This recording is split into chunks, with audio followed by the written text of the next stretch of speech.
So it's coming up to January and a lot of clubs are going to try and get rid of players with 6 months left on their contract. But this video is to do a top 10 to see the best players out of contract in 2024. So let's get into it. So just some quick honourable mentions. We got Thiago Alcantara at Liverpool. Unfortunately, he's had just an injury-riddled spell at Liverpool and it's been a shame because he is one of the most talented players we've probably seen in the last decade or two. We've also got a bit different with Josh Brownhill at Burnley. Great centre midfielder that I think a lot of Premier League clubs will be after in the summer. We've also got Thomas Souček from West Ham, the big Czech lad in the middle. I think he's a bit stiff sometimes, but he's great at set pieces. And again, I think West Ham are going to try and lock him back up for another few years. And then also Tosin Adarabioyo from Fulham. I think he'd be great for, a mid-table team looking to get into maybe top 8, top 6 position in the Premier League. But into the top 10. At number 10, we've got Aaron Wan-Bissaka from Manchester United.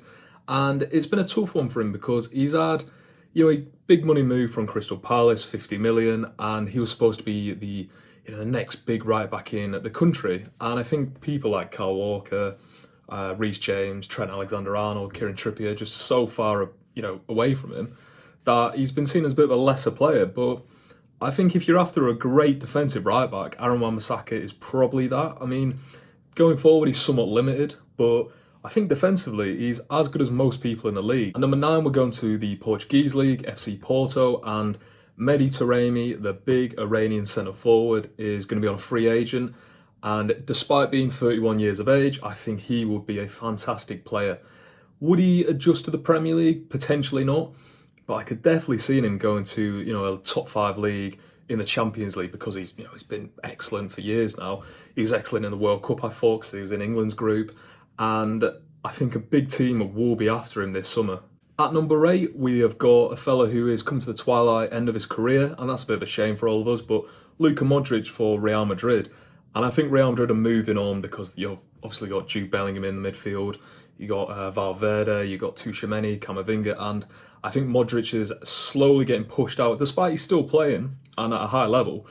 I think it's a tough one because if he can get another year contract, maybe, but would Real Madrid see the point? Would he just go to Saudi Arabia? Would he go back to Croatia, maybe? Would he want to stay in the Champions League? I mean, it'd be cool to see him back in England. I could see, someone like a Man United taking a punt on him, a bit of a panic move. At 7, we've got Angel Di Maria, currently at Benfica, and current time recording, if you watched the game against Salzburg last night, Di Maria was fantastic keeping Benfica in the Champions League. And I personally thought his legs had gone. I thought he was on his way out. But if you look at him now, he still looks like, he's just a bit past his prime. And I could see him probably renewing in Benfica, or maybe going to Argentina, maybe join Cavani at Boca Juniors or whatever. But yeah, Benfica out of contract this summer, and I can't really see him staying in Europe, or at least the top 5 leagues. So at number 6, our second Man United player on the list will be Anthony Martial, and it's come out recently that United are not offering him a new contract, and they're just washing their hands with him. They want to sell him in January, but I personally can't see that happening because they'll want far too much for him. He's on far too high wages, and why wouldn't you just wait till in July? But can you see a big team taking a punt on him? Probably not. I mean, he's been at Sevilla on loan a couple of years back, did nothing for them from all accounts. And I think people are starting to just figure him out and go, he's probably not worth the hassle and the wages he's on. So I could see him not staying in England, maybe go back to Monaco maybe, or maybe a top 6, top 8 Italian side, or I just can't really see many big teams going for him, really. So at number 5, we have got Kimpembe, the centre-back from PSG, currently injured, and I think he's fantastic, me. But it looks like PSG might not offer him a new contract, and it's a case where, I don't think it'll be Sean Suiters. I think a lot of top teams, a Chelsea, a Man United, a Man City will all be after his signature. And will he stay in France? I could see him staying at PSG, to be honest. But if he wants to move, get a new challenge somewhere, I could see him probably going to the Premier League and joining. I could see him going to a Chelsea, to be honest, because he'll definitely get the wages there. And if you play career mode, you always know Kimpembe goes to Chelsea. So maybe it's written in the stars for him. At number 4, and we've actually got 2 Golden Boy former winners on this list. We had Martial, and now we've got Isco, who is currently playing for Real Betis, but he had a bit of a dip, but apparently from all accounts he's having a bit of a comeback at the moment in Spain, because he tried to go to Union Berlin, or Hertha Berlin, sorry, and that didn't work out for him. I think contract negotiations broke down and it looked like he'd be out without a club, and then Real Betis came in and apparently he's been fantastic. I read in early November he played about 12 games and won 8 man of the matches for them, so all praise to him, because I think he's a fantastic player, and in his prime he was just brilliant to watch. But maybe he might get a move back to Real Madrid, maybe he might move to the Premier League, and it'd be great to see him. And he maybe he's just a bit too old, but something like a Man City fitting like a glove there, I think. And number 3, we've got Mr. Bayern Munich himself, Thomas Muller. He is unfortunately out of contract this summer, and it looks like he might be looking elsewhere, because his playing time is just getting less and less now with, the emergence of someone like Musiala, who plays a similar position to him. And it looks like Muller may be going to another European club. He still says he wants to challenge in Europe and challenge for trophies and so it doesn't look like he's just going to go out on his career. It looks like he still wants to challenge. But who could you see him going to?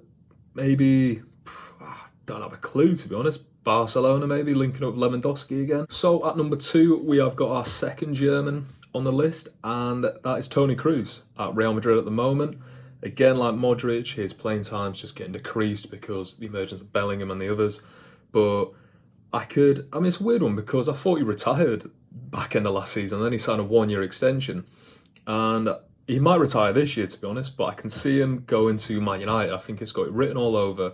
And when Man United try to do something different and they try and go in the right direction, they always get pulled back by this ex-world-class veteran player who they think they can take them through, to win the Premier League. And it normally doesn't work, like, we saw with Schweinsteiger. And I could see Toni Kroos probably going to the Premier League, or probably just retiring. I mean, I think he's 33, going on 34 now. He has nothing else to prove, and might go to Saudi, might go to America, just get the money. And number 1, and I can't wait, me saying it sarcastically, to hear this man linked with Real Madrid for 3 years straight now, and that's going to be Mbappe. Mbappe is out of contract with PSG. We remember a couple of years ago where he signed that massive deal with PSG on around $1 million a week, when Real Madrid bidded, I think it's about 170 million for him when he had 1 year left on his contract. But is this year he goes to PSG, he's seen Bellingham, he's seen Vinicius Jr., Rodrigo. They are building the Galacticos 3.0, it will be, won't it? So is this the time where Mbappe takes the role? And let's face it, the man has to win the Champions League, because he's that good. He's a generational talent, one of the best strikers we've ever seen at such a young age. He has to win it, and Real Madrid are the Champions League, aren't they? And it would be great to see him just playing with those players in the white kit. It's just fantastic, so iconic.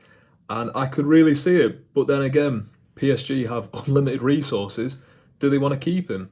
And he sells so much shirts for them. He sells so much, just media rights, everything for the French league. But bad thing, if he does leave, the French league is basically on his arse, isn't it? Because they are hanging on by a thread with Mbappe, going to the 6th best league in Europe. If they lose Mbappe, then will it be good that focus will be spread around the clubs, because obviously PSG won't be as good? Or will it just push them further and further down, and they'll be just irrelevant, really? It'll be interesting to see. I personally think Mbappe will go. I think it's his time up at PSG, and I think he's probably getting fed up. Or he might like the control of it, you never know. But thanks for watching the video. If you have any players who are out of contract, there's so many. There's a few Leicester lads that people interested in, Didi and Iheanacho. There's so many players across Europe and the world who are just out of contract. So yeah, let me know who you think's going to move where. Something like David De Gea is still out of contract, so who knows where he's going to go. But yeah, if you could like the video, that'd be great. Comment on it, and if you could subscribe, fantastic. But yeah, thanks for watching.